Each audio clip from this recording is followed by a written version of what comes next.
রাজশাহী স্থানীয় সংবাদ পড়ছি নূরজাহান বন্যা। রমজানের বাজার তদারকিতে বাধা ও নির্বাহী ম্যাজিস্ট্রেটকে হুমকির প্রতিবাদে রাজশাহীতে মানববন্ধন করেছে consumers association of Bangladesh cab Rajshahi. আজ নগরীর সাহেববাজার 0 পয়েন্ট এলাকায় অনুষ্ঠিত মানববন্ধনে সংগঠনের নেতারা জড়িতদের দ্রুত গ্রেপ্তার ও দৃষ্টান্তমূলক শাস্তির দাবি জানান। সভাপতিত্ব করেন ক্যাব রাজশাহীর সহ সভাপতি মিজানুর রহমান। বক্তারা বলেন, রমজানে নিত্যপণ্যের দাম নিয়ন্ত্রণে বাজার মনিটরিং অত্যন্ত গুরুত্বপূর্ণ। দায়িত্ব পালনকালে জাতীয় ভোক্তা অধিকার সংরক্ষণ অধিদপ্তরের এক ম্যাজিস্ট্রেটকে হুমকি ও মব সৃষ্টির চেষ্টা আইনের শাসনের প্রতি চ্যালেঞ্জ।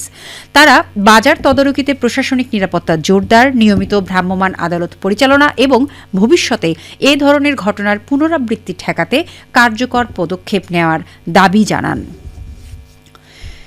ভূমিমন্ত্রী মিজানুর রহমান মিনু তার প্রতিদ্বন্দ্বী প্রার্থী বাংলাদেশ জামায়াতে ইসলামীর ডাক্তার মোহাম্মদ জাহাঙ্গীরের সাথে সৌজন্য সাক্ষাৎ করেছেন।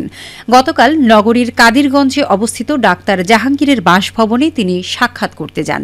সাক্ষাৎকালে মিজানুর রহমান মিনু বলেন, নির্বাচন গণতান্ত্রিক প্রক্রিয়ার অংশ। রাজনৈতিক মতপার্থক্য থাকলেও পারস্পরিক শ্রদ্ধা ও সৌহার্দ্য বজায় রাখা সবার দায়িত্ব।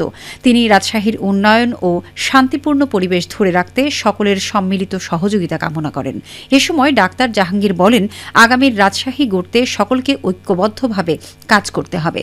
রাজনৈতিক মতপার্থক্য থাকলেও রাজশাহীকে এগিয়ে নিতে একসঙ্গে কাজ করার আগ্রহ প্রকাশ করেন তিনি। এ সময় বিএনপির মহানগর ও স্থানীয় নেতৃবৃন্দ উপস্থিত ছিলেন। সিরাজগঞ্জের উল্লাপাড়ায় পরিষ্কার পরিচ্ছন্নতা অভিযান উদ্বোধন করা হয়েছে। আজ সকালে পৌর এলাকার পুরাতন বাসস্ট্যান্ড ও থানা মোড়ে স্বেচ্ছাসেবকদের সাথে নিয়ে ময়লা অপসারণের মাধ্যমে কর্মসূচির উদ্বোধন করেন সিরাজগঞ্জ 4 আসনের সংসদ সদস্য মাওলানা রফিকুল ইসলাম খান। এ সময় তিনি বলেন, উল্লাপাড়া উপজেলাকে একটি বসবাসযোগ্য উপজেলা হিসেবে গড়তে সকলকে সাথে নিয়ে সকলের সহযোগিতায় প্রতিটি পদক্ষেপ গ্রহণ করা হবে।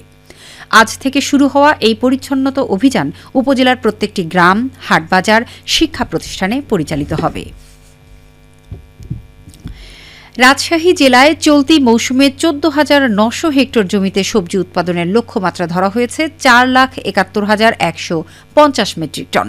ফলন ভালো হওয়ায় এরই মধ্যে জমি থেকে সবজি তুলে স্থানীয় বাজারের চাহিদা পূরণ করে ঢাকার পাইকারি বাজারগুলোতে প্রেরণ করা হচ্ছে।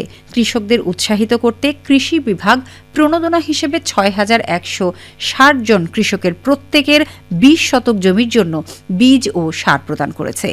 এবার শীতের শুরু থেকেই সব ধরনের সবজির দাম ভালো থাকায় লাভবান হন কৃষকরা।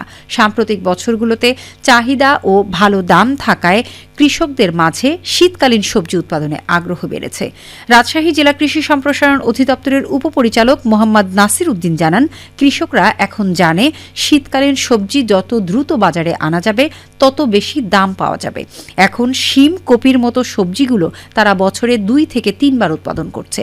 কৃষি বিভাগ কৃষকদের উদ্বুদ্ধ করার পাশাপাশি অধিক ফলনের বিষয়ে পরামর্শ দিয়ে আসছে। এদিকে সিরাজগঞ্জের তারাশে এবার ক্ষীরার বাম্পার ফলন হয়েছে। এ অঞ্চলের ক্ষীরার চাহিদা সারা দেশেই রয়েছে। ক্ষীরার ভালো দাম পাওয়ায় কৃষকরা লাভের মুখ দেখছেন। চলতি মৌসুমে উপজেলায় 427 হেক্টর জমিতে ক্ষীরা চাষ করা হয়েছে, যা গত বছরের লক্ষ্যমাত্রার চেয়ে 75 হেক্টর বেশি। প্রতি বিঘা জমিতে প্রায় 100 থেকে 120 মণ ফলন হচ্ছে। বর্তমান বাজারে প্রতি বস্তা ক্ষীরা 3,150 থেকে 3,200 টাকায় বিক্রি হচ্ছে।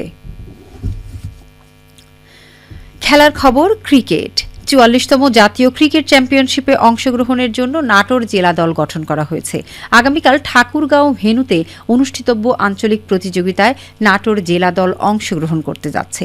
জেলা ক্রীড়া অফিসার রাকিবুল হাসান এসামি জানান, বাংলাদেশ ক্রিকেট বোর্ড নাটোর জেলা দল গঠনের লক্ষ্যে সপ্তাহব্যাপী প্রশিক্ষণ কর্মশালার আয়োজন করে।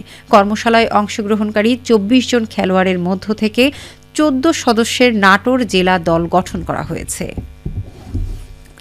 সবশেষে আবহাওয়া। আজ দুপুর 2টায় রাজশাহীতে তাপমাত্রা ছিল 30.2 ডিগ্রি সেলসিয়াস। এ সময় বাতাসে আপেক্ষিক আর্দ্রতার পরিমাণ ছিল 39%। রাজশাহী ও পার্শ্ববর্তী এলাকায় আজ ইফতার সন্ধে 6টা 6 মিনিটে এবং আগামীকাল সেহরির শেষ সময় ভোর 5টা 16 মিনিটে। সংবাদ শেষ হলো। আমাদের পরবর্তী স্থানীয় সংবাদ বিকেল 4টা 5 মিনিটে।